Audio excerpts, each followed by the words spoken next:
cordial en esta noche en que hablaré de un personaje de la literatura universal que se llama Andrómaca.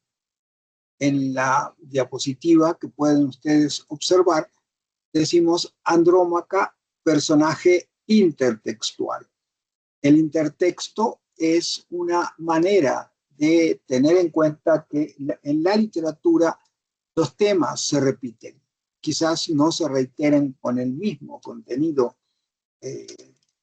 con diversos contenidos, perdón, no con el mismo, pero reaparecen a través del tiempo. En el caso de Andrómaca es evidente que así sucede. Partimos de la base de que Andrómaca, la esposa de Héctor, el troyano, es una mujer es el centro de la familia. Es la mujer que cuida a la familia, que está junto a ellos en todo momento, que cuida a su hijo Astianacte y que ama a su esposo Héctor. Y por esa razón ella no quiere que Héctor vaya al combate porque Aquiles lo va a matar, acorde con el contexto que se plantea en la Ilíada. Hacemos la siguiente aclaración. Andrómaca como personaje intertextual aparece en el canto sexto de la Ilíada, como lo vamos a comentar enseguida. Aparece también en Virgilio, en la Eneida, en Eurípides, en Séneca, en Jean Racine. Podemos verlo acá con más detenimiento. La permanencia del pensamiento homérico, decimos, es indiscutible en este siglo XXI.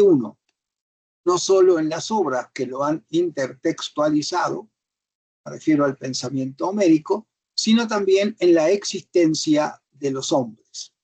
La voz de Héctor y la enseñanza de Andrómaca siguen vivos en tantos ejemplos de sufrimiento compartido que presenciamos a cada instante. El hombre no cesa en su empeño de vivir y ser feliz a pesar de las trabas que el destino continúa imponiendo. Quiero hacer una serie de precisiones antes de continuar con el tema de Andrómaca, son precisiones importantes. Primero, en el marco de la Ilíada, queda claro que el nombre Ilíada hace referencia, etimológicamente hablando, a los hechos relativos a la conquista de Ilión. Ilión es la ciudad, Troya es la región. Por eso se hace referencia a este hecho en el marco de la Ilíada. Pero a mí me interesa muchísimo recordar cómo comienza la Ilíada, para que se entienda que el título de Ilíada se pierde o no tiene una mayor representatividad. La Ilíada comienza diciendo: canta, oh diosa, la cólera del pelida Aquiles, cólera funesta que causó infinitos males entre los aqueos y precipitó al Hades las almas valerosas de héroes que fueron presa de perros y pasto de aves. Cumplíase la voluntad de Zeus desde que se separaron disputando el atrida Agamenón y el divino Aquiles. Aquí están planteados al inicio de la Ilíada cuáles son realmente los temas. El tema no es la conquista de Ilión. Es cierto que se va a llevar a cabo esa conquista, pero el tema fundamental es la cólera, la furia de Aquiles, cuando Héctor, el guerrero troyano al que estamos haciendo referencia, el esposo de Andrómaca, mata al mejor amigo de Héctor, a Patroclo. Héctor y Patroclo estaban unidos por fuertes sentimientos. Y cuando muere su amigo Patroclo, Aquiles pierde la razón, se siente desesperado y lo único que quiere es regresar al combate. Se había ausentado espontáneamente para matar a Héctor. Por eso Andrómaca le suplica a su esposo que no salga a pelear porque lo van a matar. Ese aspecto es muy importante. Aclaramos, siguiendo con la diapositiva, el punto 2, la figura de Andrómaca cumple un papel intertextual de gran relevancia, es decir, se reitera a través de la historia de la literatura europea, papel que comienza a ejercerse desde la antigüedad, en particular a partir de la literatura homérica que estamos estudiando, tiene su propia interpretación en la tragedia de Eurípides, luego será enfocada por la literatura romana, específicamente en la tragedia Las Troyanas de Séneca, hasta llegar a la famosa obra homónima de Racine, que es evidentemente Andrómaca. En todos los casos podemos observar a una mujer castigada por el destino y víctima de la enorme pasión que siente por su esposo Héctor, el guerrero troyano que será exterminado por Aquiles en el marco de los acontecimientos contados en la Ilíada de Homero. Creo que con eso puede quedar claro cuáles son los referentes que nos interesan y sobre todo como Andrómaca va a volver a aparecer en todas estas ideas que estamos marcando en el punto 2, en todas estas obras que estamos marcando en el punto 2, es necesario recordar que Andrómaca ha de ser la misma, la esposa fiel. Cuando Héctor ya está muerto, fiel a la memoria de Héctor y antes de que Héctor muera, fiel a que él no se deje y no salga al combate. Ese aspecto es fundamental también. En el encuentro entre Héctor y Andrómaca, que se relata en el canto sexto de la Ilíada, nos interesa parcializar o explicar algunos aspectos. La figura de Andrómaca cumple, bueno, esto lo reitero, un papel intertextual de gran relevancia a través de los diferentes momentos que hemos mencionado. Tiene su propia interpretación en la tragedia de Eurípides, que se llama Andrómaca, y luego en las otras tragedias que ya hemos mencionado. Andrómaca en Homero es concebida como la mujer que sustenta el matrimonio y que ha hecho de la vida en pareja un verdadero mito, mediante su entrega sin reservas. Está allí ante el hombre que ama intensamente y debe despedirse de él sabiendo, en lo más íntimo, que este es un momento desgarrador y terrible, debido a que el valor del guerrero lo ha de conducir inevitablemente a la muerte. Ella desea egoístamente conservarlo a su lado y por eso su discurso persigue desde el inicio este objetivo. Por lo anterior, cuando dialoga con Héctor, la voz que se escucha es la de una mujer desposeída por la fortuna, abandonada y sola en un mundo de hombres. Mejor aún, a punto de ser abandonada por obra de la nefasta desdicha que le arrebatará, de eso no queda duda alguna, al floreciente esposo amado. Andrómaca presiente, eso es muy importante, la noción de presentimiento la podemos observar en ella, presiente que su marido va a morir y recuerda sobre todo que Aquiles mató a su padre, a sus hermanos y fue culpable indirecto de la muerte de su madre. Y entonces teme que este Aquiles que regresa en el tiempo lo vaya a matar a él también. Eso es muy importante de tenerlo en cuenta.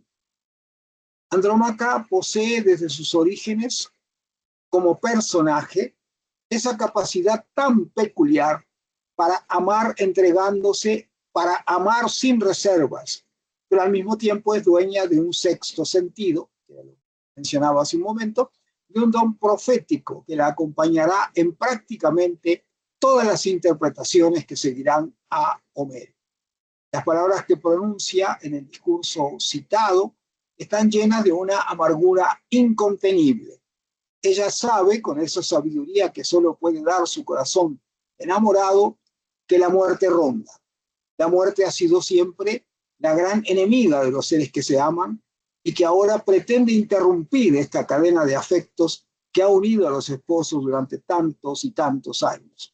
Y precisamente porque lo sabe, trata de impedirlo con todas las armas que tiene a su alcance. Diríamos que, igual que el náufrago se aferra al último leño que flota en el mar de la existencia, si se me perdona la metáfora. Hay dos temas que se ofrecen como estratégicos en el discurso de esta mujer. Esos dos temas son la viudez y la orfandad. Ambos motivos atentan desde su condición despojante y cruel contra el amor. Ella no quiere ser viuda, porque las consecuencias sociales son dolorosas. Ser viuda es hallarse nuevamente en una condición inferior respecto a sus semejantes. En la concepción griega, una madre es la fuente de las capacidades naturales que conducen a un héroe a ser lo que es. Entonces yo quiero detenerme precisamente en esos dos términos, viudez y orfandad, porque es obvio que el ser viudo no es una situación de ninguna manera beneficiosa para nadie, para ninguna mujer, pero en la antigüedad era mucho, mucho peor porque una mujer viuda no tenía al hombre que la pudiera proteger. Vaya términos en los que la literatura antigua se basaba. En cuanto al segundo término, la orfandad, el niño huérfano era considerado como un niño desposeído, en este caso, sin padre. Creo que en el siglo XXI siguen predominando estas características y se ve con cierto resabio por parte de mentes limitadas la orfandad de los niños. Estos motivos son los que atentan contra el amor, como decíamos. En esta diapositiva ofrezco la referencia a la relación entre la esposa y el héroe. Un niño puede ser esclavizado, como lo fue Eumeo, el famoso personaje de la Odisea, el porquerizo Eumeo. Él era joven y pudo ser criado con vida, pero un hombre ya adulto ya no es tan manejable, pero sí lo es una mujer. Ella ha sido de un hombre y puede ser de otro. En este limitado sentido, la mujer es un niño toda su vida. Quiero hacer la aclaración de que estamos hablando de una época muy lejana, que es la época homérica, en donde diríamos, el menosprecio a la mujer era muy notable. Y solo pocos hombres, como es el caso de Héctor, podían admirar a su esposa y admirar a las mujeres que hacían algo. En este caso, por supuesto, nosotros conocemos cuál ha sido el proceso de la mujer a través de los siglos, cómo ha luchado la mujer por recuperar la posición que durante mucho tiempo no tuvo. Y creo yo que recién lo está alcanzando a fines del siglo XX y en el XXI. Algo verdaderamente lamentable. Las mujeres, sigo hablando de Grecia, las mujeres, los niños y los esclavos son iguales en tanto que son dependientes, por lo tanto distintos de los guerreros activos en los que todos ellos deben confiar. En conjunto, así como las demás posesiones materiales, constituyen la hacienda del guerrero que combate por su bien. Obsérvese esto que estoy diciendo. Las mujeres forman parte de la hacienda del héroe, lo cual es lamentable hoy, pero en aquel momento era perfectamente aceptado. Andrómaca es dueña de una personalidad dominante, en donde el sentimiento de pareja monógama ocupa un primero e impostergable lugar.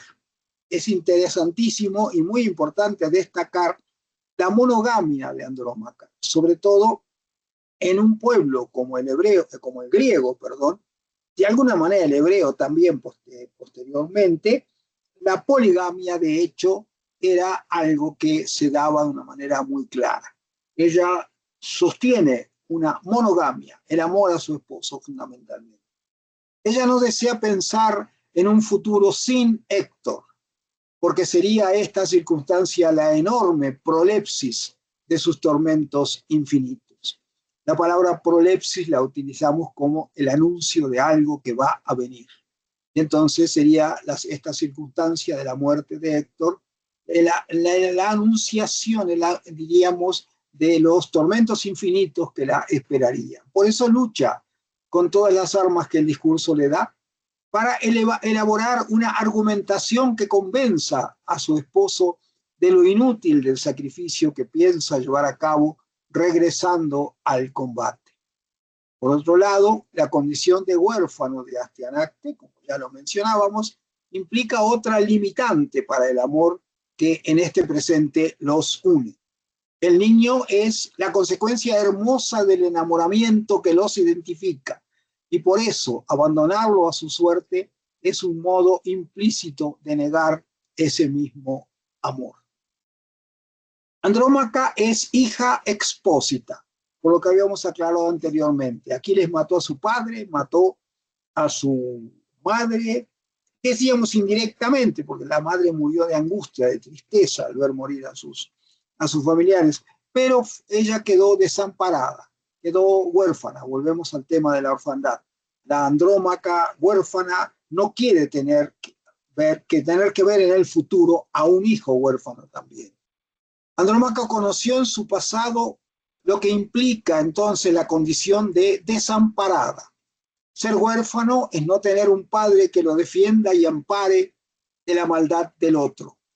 Recordemos, a manera de ejemplo, a Asterión, al mítico Asterión, quien, huérfano en su laberinto inescrutable, fue abandonado a su destino expósito él también para evitar la vergüenza de la familia. Me refiero a Asterión, me refiero al hijo del Minotauro que fue abandonado en el laberinto para vivir su propia vergüenza y su propia soledad. Al mismo tiempo, Astianacte es ya un símbolo del Padre glorioso que lo engendró. Y en un futuro, cuando el Priamida ya no esté, todos querrán desquitar sus odios en el pequeño Hectoreida. Hago un alto para explicar algunos términos, desde hoy estoy pensando en hacerlo y quiero aclararlo ahora, que es adecuado.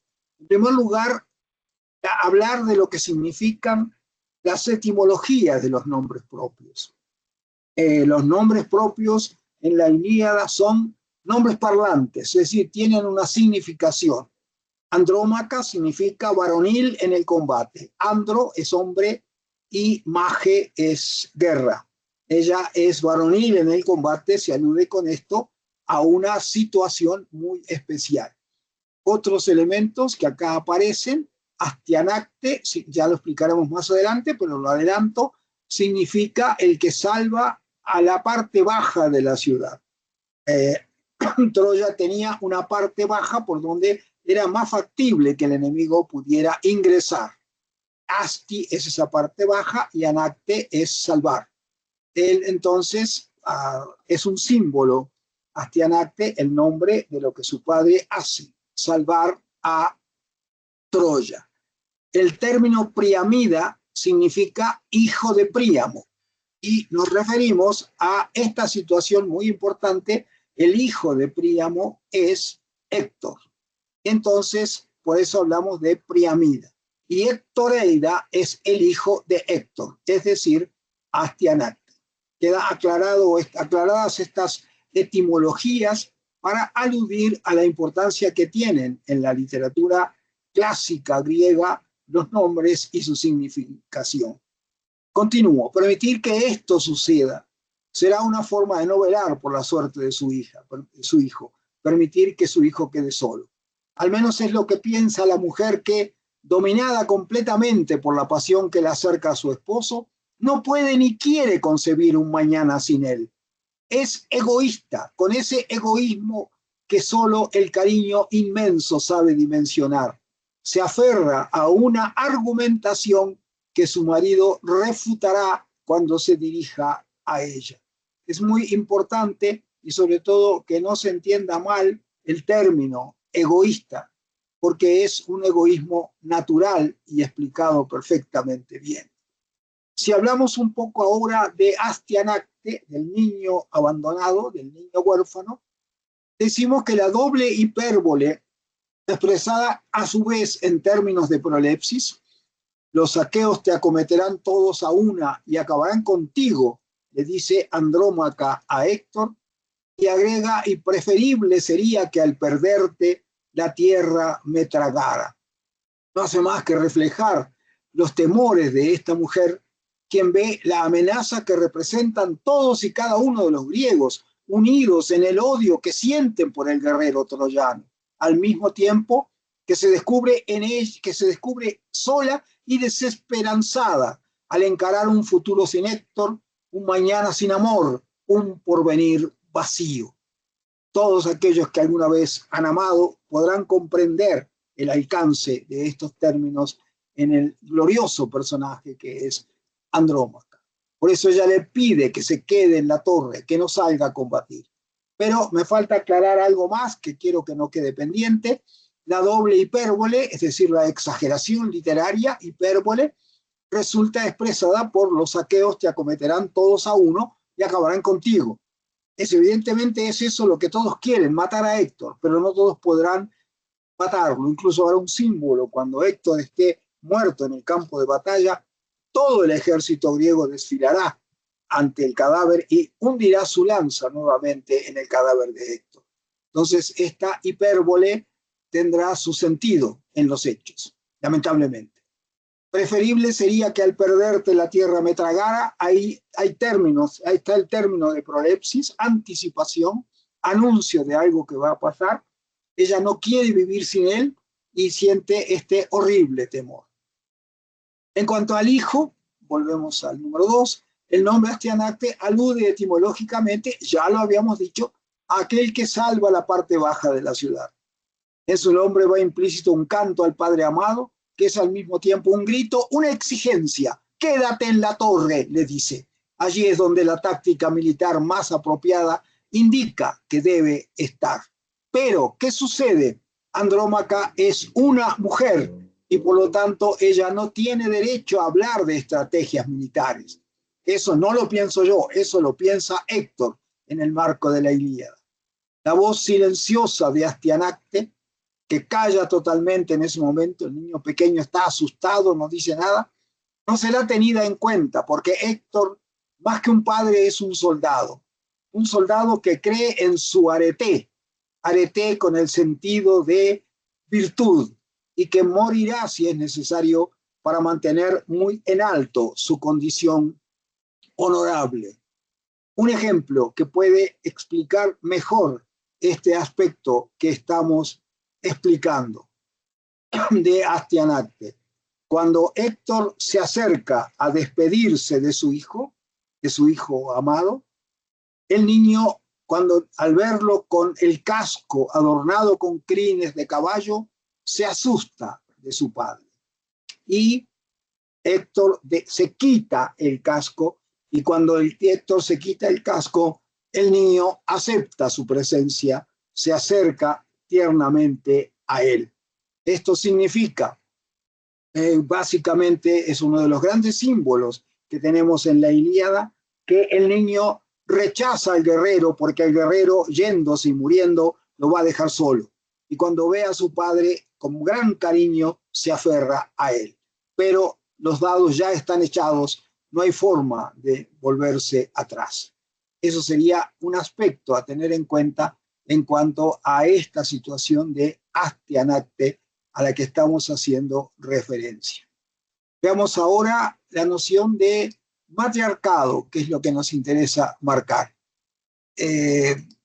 Matriarcado, Héctor, ella le dice a Héctor, Héctor, ahora tú eres mi padre, mi venerable madre y mi hermano, tú mi floreciente esposo.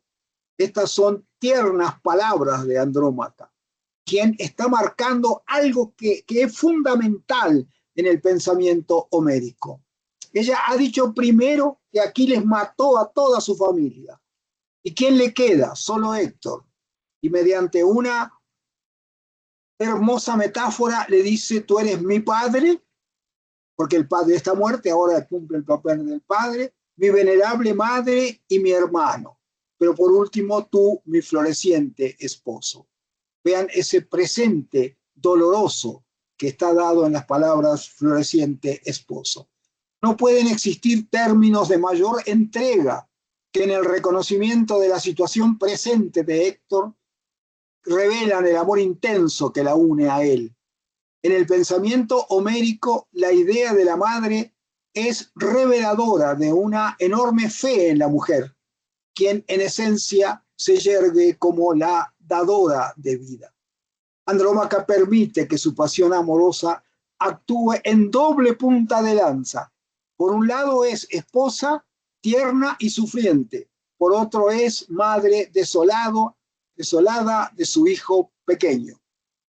En términos lingüísticos concretos, no puede dejar de llamarnos la atención el hecho de que el sustantivo madre aparece en este contexto y en otros de la Ilíada, no en todos, acompañado del modificador directo venerable o también soberana, reina.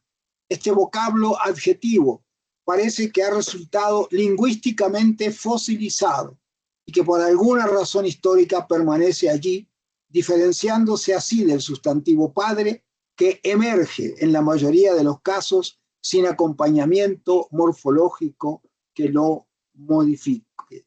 Culturalmente parece que la madre tiene mayores atractivos para el hijo que el padre.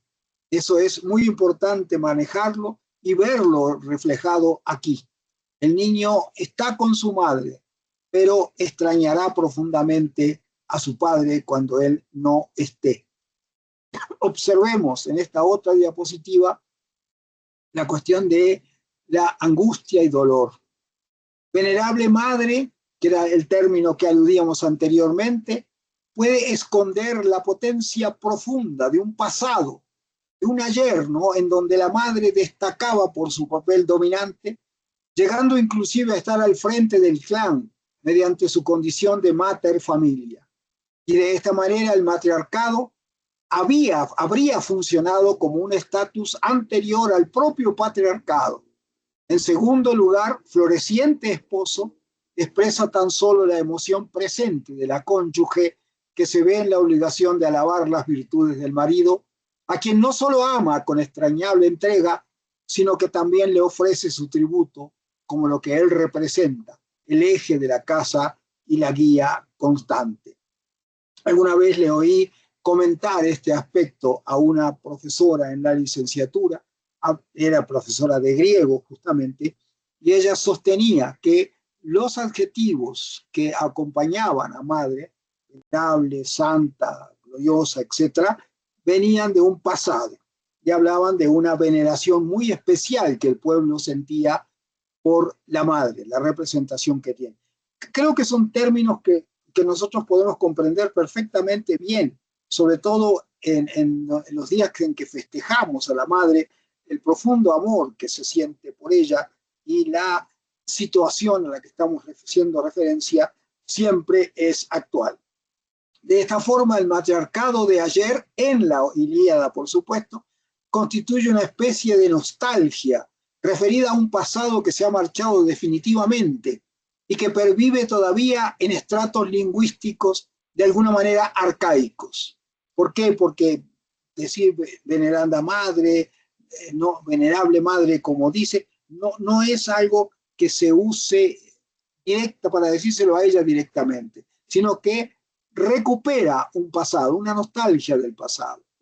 Y entonces esos estratos lingüísticos son arcaicos, pero al mismo tiempo constituyen fórmulas que no solo autorizan al narrador a expresar su tributo y veneración a la madre, sino que también lo orillan a utilizar esto que resulta como un producto gramatical de condición ritual y constante, a pesar de que el hecho histórico que lo originó haya pasado ya. Es decir, en un pasado la madre, debemos deducirlo o podemos deducirlo, como decía mi profesora de griego, en un pasado existió la madre gobernando en el clan. En el presente hay un patriarcado. Entonces ese juego, el hecho de que haya habido una madre siendo la conductora del pueblo, aparte de la conductora de la familia, autoriza a pensar en este aspecto. Por último, podemos observar en la conclusión que las grandes pasiones del hombre afincan en la vida misma. He analizado en el presente ensayo un testimonio elegido de la tradición homérica, y no por lejano en el tiempo, resulta poco vigente. Todo lo contrario, la permanencia del pensamiento homérico es indiscutible en este siglo XXI, no solo en las obras que lo han intertextualizado, como ya lo hemos manejado aquí, sino también en la existencia de los hombres, en sus excesos, en sus búsquedas, en sus matizados equilibrios o aparentes equilibrios. El ser humano de hoy tiene otras consignas, probablemente menos heroicas que las de ayer, pero igual se entrega, igual sufre y se desgasta al preguntarse si hay un destino que lo guía y mortifica, o si está solo en este universo, aferrado también él a la adusta esperanza que nunca lo abandona. La voz de Héctor y la enseñanza de Andrómaca siguen vivos en tantos ejemplos de sufrimiento compartido que presenciamos a cada instante. El hombre no cesa en su empeño de vivir y ser feliz a pesar de las trabas que el destino continúa imponiéndole. De esta forma llegamos al final del planteamiento, que tiene que ver con Andrómaca como personaje intertextual, acorde con lo que decíamos en la diapositiva inicial. Andrómaca, personaje intertextual. Ella es la mujer que ama, ella es la representación de un destino cruel que le ha tocado vivir, y que será repetido su modelo a través de los ejemplos que ya mencioné en el desarrollo de este planteamiento. Y llegaremos a través del tiempo al ejemplo que nos dará Racine, el gran Racine, en el contexto de la literatura del clasicismo moderno francés del siglo XVII. Racine será quien retomará la idea de Andrómaca. En todos los casos, los planteamientos no son iguales, eso que quede claro, han de variar, pero la imagen heroica de Andrómaca prevalecerá en todos los momentos que analizaremos en las presentaciones posteriores. Es todo por esta noche, les agradezco muchísimo su atención y mando un entrañable saludo. Buenas noches.